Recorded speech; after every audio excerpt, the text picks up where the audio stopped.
Assalamualaikum warahmatullahi wabarakatuh. Eh, Kali ini sahabat desa semuanya, kita bersama dengan Bapak Arsani SH, Kepala Desa Sangkir Indah. Pada kesempatan kali ini, sahabat desa semuanya, kami akan membahas tentang kemiskinan ekstrim desa. Ekstrim, bukan ekstrim ya. Kalau ekstrim, lain pula dengan ceritanya. Jadi, begini Pak Kades, sesuai dengan regulasi yang ada tentang Permendes nomor 8 tahun 2022 tentang prioritas dana desa tahun 2023 dan juga Inpres Instruksi Presiden nomor 4 tahun 2022 tentang penekanan angka kemiskinan ekstrim di Indonesia. Tentu regulasi itu tidak tabu lagi bagi kita. Jadi menyikapi regulasi yang ada, menurut Pak Kades apa terobosan-terobosan yang harus kita berikan kepada masyarakat agar kemiskinan ekstrim di desa kita itu setidaknya tertekan, menurun ataupun hilang dari desa kita, Pak Kades?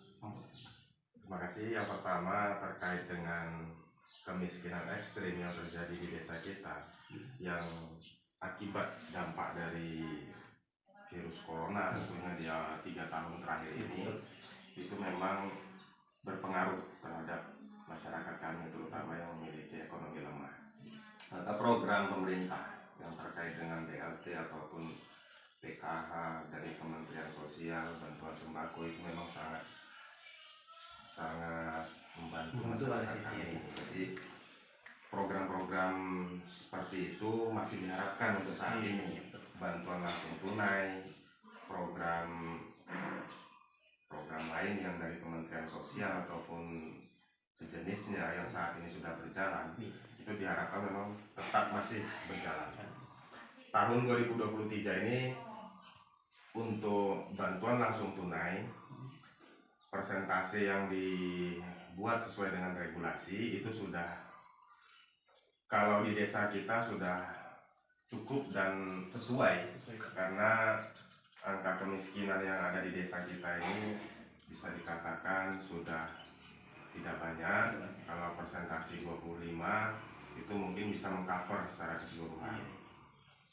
Kemudian program-program lain juga yang belum masuk seperti kita harapkan kiranya ada bantuan permodalan untuk masyarakat ekonomi lemah yang disupport dari APBN. Selama ini pemerintah desa memang mensupport untuk bantuan bagi masyarakat kurang mampu melalui kelompok untuk budidaya tanaman-tanaman, untuk permodalan mereka dalam usaha, karena kebutuhan dasar diharapkan nanti terpenuhi dari usaha yang mereka lakukan. Kalau bantuan langsung tunai ini kan hanya menekan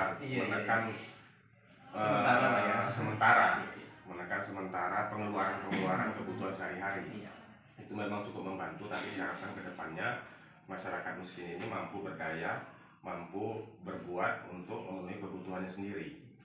Jadi program BLT dan lainnya itu memang masih diharapkan untuk pemerintahan desa Sangkir Indah. Terus ini Pak Kades, terakhir Pak Kades untuk perbincangan kita yang singkat ini, apa harapan Pak Kades untuk pemerintah pusat, terutama Menteri Desa dan juga Pak Presiden untuk kedepannya, untuk sebenarnya kira-kira apa yang perlu ditambah ataupun perlu yang terobosan baru lah kira-kira ide dari Pak Kades? Pemerintahan desa kepada Kementerian Desa maupun pemerintah pusat itu untuk kebijakan pemberian bantuan, kewenangannya itu diharapkan bisa sepenuhnya pemerintahan desa itu mampu mengeksekusi langsung terkait dengan siapa penerima manfaat ataupun orang-orang yang paling tepat menurut pemerintahan desa. Karena belajar dari pengalaman yang ditentukan pemerintah pusat itu tidak sesuai dengan keadaan sekarang, karena mungkin data yang digunakan itu 2 atau 3 tahun yang lalu. Perubahan terkait dengan pertumbuhan ekonomi itu ada, jadi bisa dikatakan persentase tepat sasarannya itu berkurang. Nah, jadi polemik di tengah-tengah masyarakat. Kita berharap yang kalau bantuan langsung tunai dari desa BLTDB itu mendasarkan hasil musyawarah dieksekusi langsung oleh pemerintah desa yang bisa dikatakan bisa mencapai 90% atau 100% tepat sasaran. Tapi yang langsung dari pusat terkait dengan bantuan yang diberikan, ini banyak yang tidak tepat sasaran dan tidak sesuai, menjadi polemik di tengah-tengah masyarakat.